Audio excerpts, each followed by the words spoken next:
Andi Abdul Aziz lahir pada 19 September 1924 di Simpang Binangal, Kabupaten Baru, Sulawesi Selatan. Andi Abdul Aziz merupakan seorang tokoh militer Indonesia yang dikenal karena keterlibatannya dalam peristiwa Andi Aziz. Andi Aziz adalah seorang mantan perwira KNIL yang bergabung menjadi perwira APRIS atau ABRI. Kemudian beliau diterima sebagai perwira APRIS. Pelantikannya disaksikan oleh Letkol Ahmad Yunus Mokoginta yang merupakan Panglima Tentara Teritorium Negara Indonesia Timur. Setelah menguasai Makassar, beliau menyatakan bahwa negara Indonesia Timur harus dipertahankan. Ia menuntut agar para perwira APRIS dari kalangan mantan anggota KNIL harus bertanggung jawab terhadap gangguan keamanan di wilayah Indonesia Timur yang menurutnya didalangi oleh pemerintah Indonesia. Pada awal April 1950, pemberontakan Andi Aziz terjadi di Makassar, Ujung Pandang, Sulawesi Selatan. Pemberontakan ini dipimpin oleh Kapten Andi Aziz sendiri. Ia bersama gerombolannya ingin mempertahankan negara Indonesia Timur. Selain itu, hal ini juga dilatar belakangi oleh penolakan terhadap masuknya anggota TNI ke dalam bagian APRIS. Pada 5 April 1950, gerombolan Andi Aziz mulai melancarkan serangan. Mereka menyerang serta menduduki tempat-tempat penting. Selain itu, mereka juga menawan seorang Panglima Teritorium Indonesia Timur, yaitu Letnan Kolonel A.J. Mokoginta. Pada tanggal 8 April 1950, pemerintah Indonesia dengan wewenangnya membuat ultimatum yang meminta Andi Aziz untuk segera datang ke Jakarta. Karena apabila beliau tidak mengindahkan ultimatum tersebut, maka kapal Angkatan Laut Hang Tuah akan menghancurkan kota Makassar.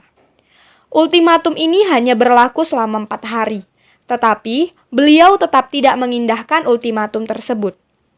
Karena itu, maka upaya pemerintah Indonesia dalam menghadapi pemberontakan Andi Aziz kemudian mendatangkan pasukan Brigade Mataram yang dipimpin oleh Letkol Soeharto dan menempatkan Kolonel Alex Kawilarang sebagai komandan tertinggi operasi pemberantasan peristiwa Andi Aziz. Pada 13 April malam, pemerintah Indonesia mengucapkan pidato radio. Tempo itu telah lampau dan sekarang sebagai Presiden RIS dan Pengadilan Tertinggi APRIS, saya menyatakan bahwa dia adalah pemberontak terhadap kekuasaan pemerintah RIS.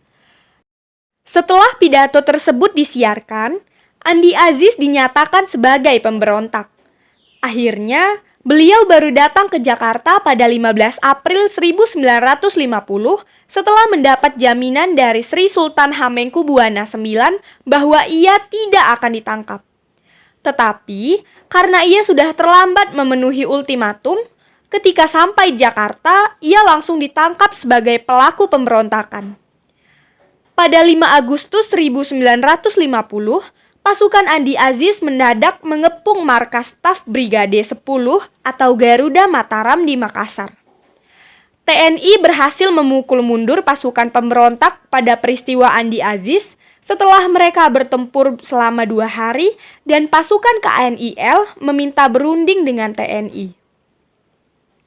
Perundingan dilakukan pada 8 Agustus 1950 antara Kolonel A.E. Kawilarang dan Maijen Skrevalar dan KNIL dan menghasilkan keputusan untuk menghentikan tembak-menembak.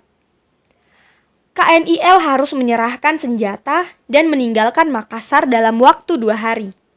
Setelah peristiwa Andi Aziz tersebut, Andi Aziz diadili dan dijatuhi hukuman penjara selama 15 tahun. Ia sempat dipenjara di Wirogunan, Yogyakarta selama 3 tahun, kemudian dipindahkan ke Cimahi dan sempat berusaha memberontak dengan melucuti penjaga, lalu tertangkap dan dipindahkan ke Ambarawa. Pada 31 Agustus 1956, ia mendapatkan grasi dan dibebaskan bersyarat. Andi Aziz akhirnya meninggal di Jakarta pada tanggal 11 Januari 1984 pada umur 59 tahun.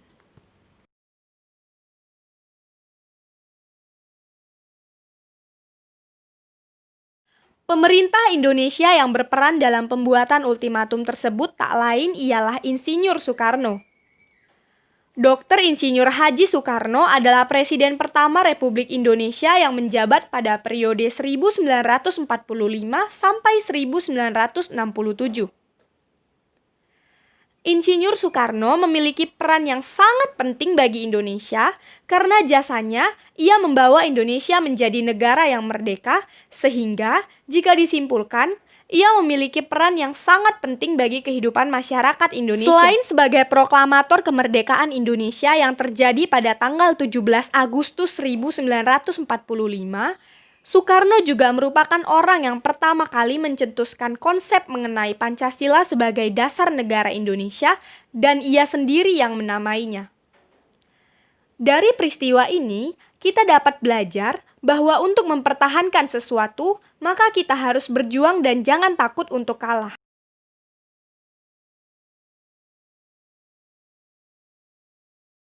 Soekarno adalah Presiden pertama Republik Indonesia yang memiliki peran sangat penting bagi Indonesia.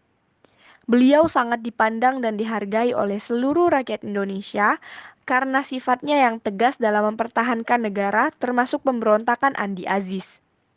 Teladan yang harus kita ambil dari peristiwa ini yaitu kita harus berani untuk melawan segala pemberontakan yang dapat mengacau negara kesatuan Republik Indonesia. Beliau patut kita jadikan sebagai bahan pembelajaran di mana kita harus meletakkan kepentingan bangsa dan negara serta memiliki semangat kekeluargaan dan kebersamaan untuk menghentikan pemberontakan yang ada yang dapat menghancurkan negara kita. Dalam peristiwa Andi Aziz ini, tentu saja ada campur tangan dari Tuhan. Dengan adanya kejadian yang diizinkan Tuhan ini, kita mendapatkan banyak pelajaran yang dapat diterapkan dalam kehidupan sehari-hari. Dengan rencana Tuhan, Tuhan mengizinkan terjadinya peristiwa Andi Aziz agar kita dapat belajar untuk selalu meletakkan kepentingan bangsa dan negara, serta memiliki semangat kekeluargaan dan juga semangat perjuangan untuk memperjuangkan kedamaian kesatuan bangsa Indonesia.